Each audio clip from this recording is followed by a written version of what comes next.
The image of Dale Evans is burned into the American mind as the ultimate symbol of wholesome Western goodness.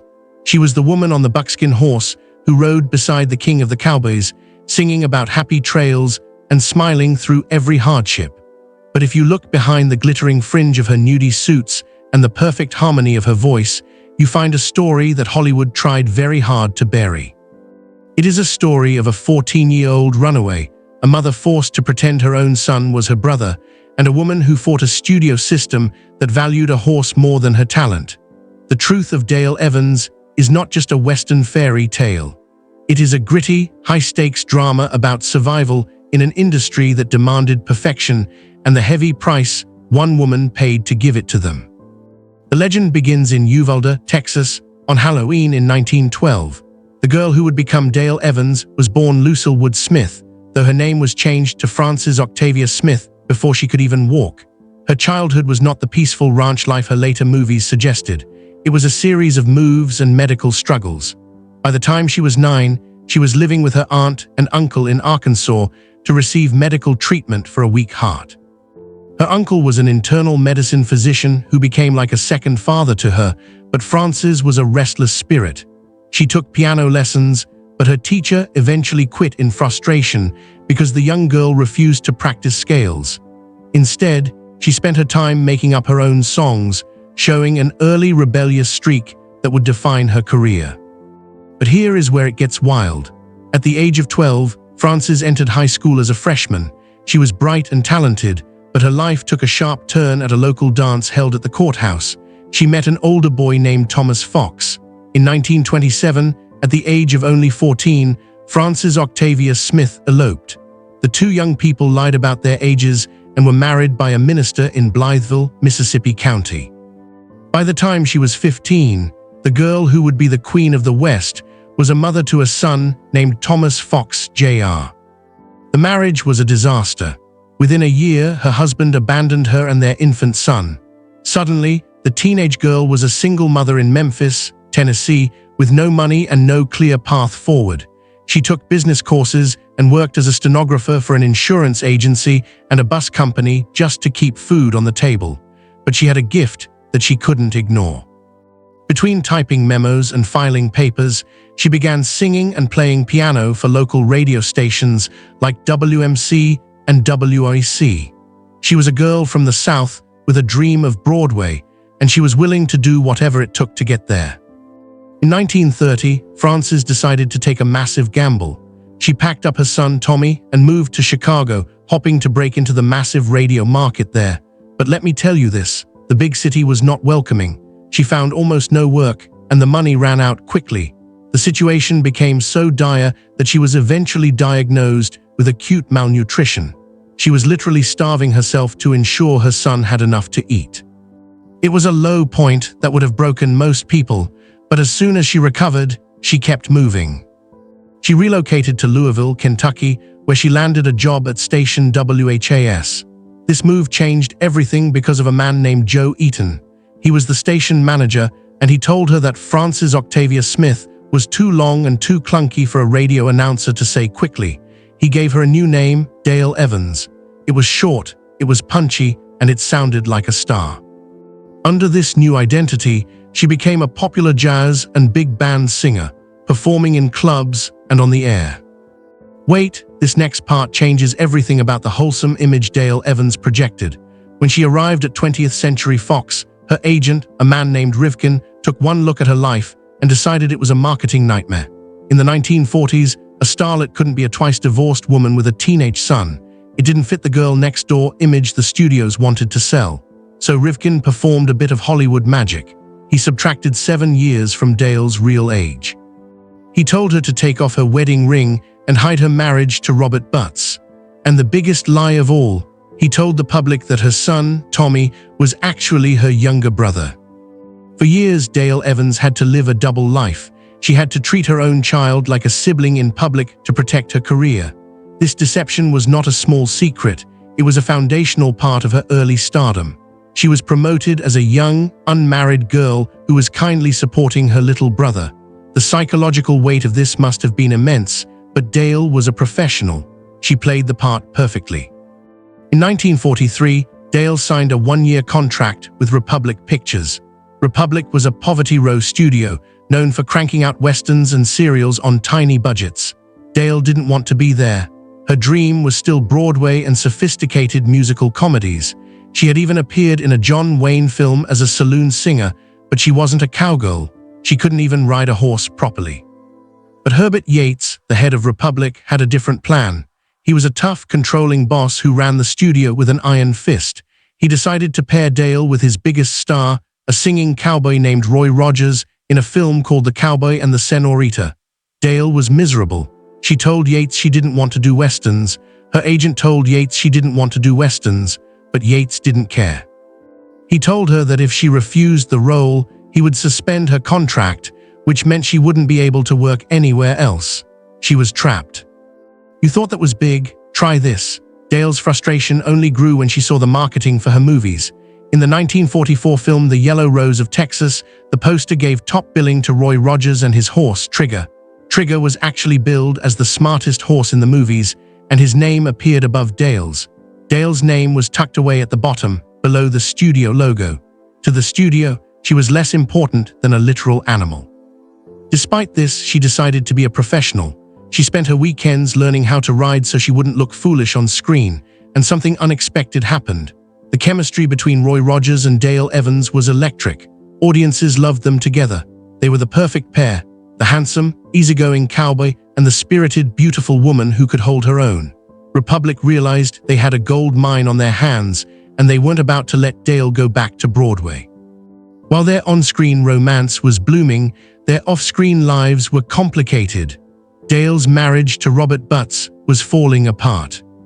She later admitted she was trying to ride two horses at once, trying to be a good wife and mother while also chasing her massive ambition. They divorced in 1946. Meanwhile, Roy Rogers was facing a tragedy of his own. His wife, Arline, died suddenly in November 1946 from a blood clot just days after giving birth to their son, Roy Jr. Roy was left a widower with 3 young children, Cheryl, Linda Lou, and the baby nicknamed Dusty. Roy and Dale found comfort in each other. On New Year's Eve in 1947, they were married at the Flying L Ranch in Oklahoma. It was a low-key ceremony, but Roy was so nervous that he accidentally started a small fire in a wastebasket with a cigarette butt right before the wedding. Once they were married, the public perception shifted. They were no longer just co-stars, they were the first family of the West, but there was still the matter of the brother. Shortly after the wedding, Dale finally decided she couldn't live the lie anymore. She went to the famous gossip columnist Hedda Hopper and told her the truth. Tommy was her son, not her brother. Once Roy and Dale were a team, their business empire exploded. They weren't just making movies, they were a licensing juggernaut. From the mid-1940s to the mid-1950s, Roy Rogers had approximately 400 different products with his name on them. They were second only to Walt Disney in terms of commercial power. Between 1945 and 1975, the public spent over $1 billion on Roy Rogers merchandise. Roy's face was on 2.5 billion cereal boxes thanks to a deal with Post Cereals. His comic books were translated into multiple languages and sold 1.3 million copies per issue. Every kid in America wanted a Roy Rogers holster set or a Dale Evans fringed outfit. But even as they reached the pinnacle of fame, tragedy struck. In 1950, Dale and Roy had their only biological child together, a daughter named Robin Elizabeth. Robin was born with Down syndrome. In the 1950s, the common medical advice was to put children like Robin in institutions and hide them from the world. Doctors told Roy and Dale that having a child with disabilities would ruin their perfect image. They suggested the couple forget about her and move on. But Dale Evans refused. She and Roy insisted that Robin be included in every family photo and publicity event. They didn't hide her, they celebrated her. Tragically, Robin died just before her 2nd birthday from complications of the mumps. Dale was devastated, but she chose to turn her grief into a mission. She wrote a book called Angel Unaware, which told the story of Robin's life from the perspective of an angel. The impact of this book cannot be overstated.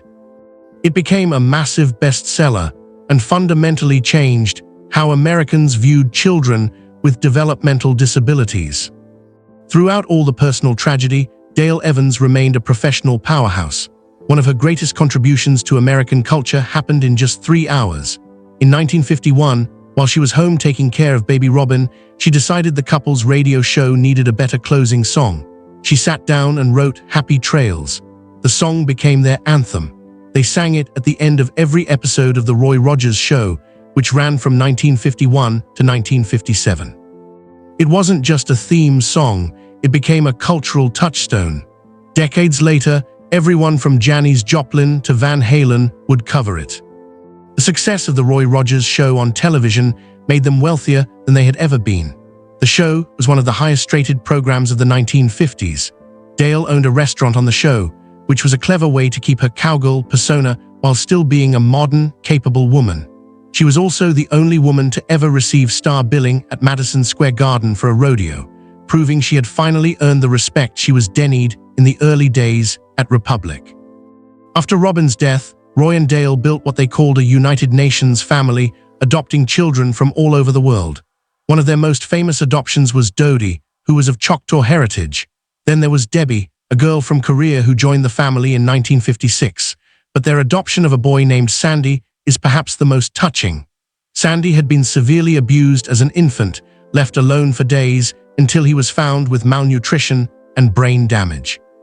One of his legs was shorter than the other, and he struggled in school. Tragedy struck again. In 1964, Debbie was killed in a church bus accident at the age of 9, and then came the loss of Sandy. Despite his struggles, Sandy joined the army and was stationed in Germany. In 1965, during a party, some other soldiers dared him to drink like a man.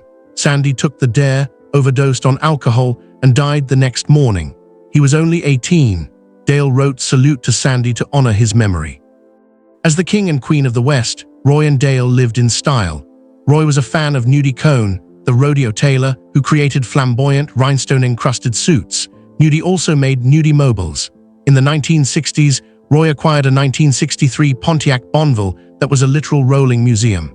This car was covered in hand-tooled leather and decorated with over 300 genuine silver dollars. It had 14 different guns integrated into the design. To open the doors, you pulled on a pistol. To shift gears or sound the horn, you fired a non-operational gun. It even had a saddle mounted between the front seats. Roy Rogers passed away in 1998, and Dale followed him in 2001. For years, their legacy was preserved in a museum in Apple Valley, California, which later moved to Branson, Missouri. Roy had even taxidermied his famous stallion, Trigger, when the horse died in 1965. Dale eventually did the same with her horse, Buttermilk. In 2009, the museum closed due to falling attendance and high costs. In July 2010, Christie's held a massive auction. The taxidermied Trigger sold for $266,500, while Buttermilk brought in $25,000. The custom Nudie Bonneville realized $254,500. Even Roy's director's chair sold for $11,250. The total sale brought in nearly $3 million. The truth of Dale Evans is that she was a woman of immense resilience. She was born Lucille, renamed Dale, and forced to play the part of a cowgirl when she wanted to be on Broadway. She hid her son for years to save her career, but then used her fame to change the way the world treated children with disabilities. She endured the loss of 3 children and the collapse of a studio empire, but she never stopped singing. Dale Evans was not just Roy Rogers' sidekick. She was a pioneer, a mother, and a business titan who proved that even on the roughest trails, you could still find a way to keep smiling. Her legacy is one of strength behind the fringe and a truth that was far more powerful than the Hollywood fiction.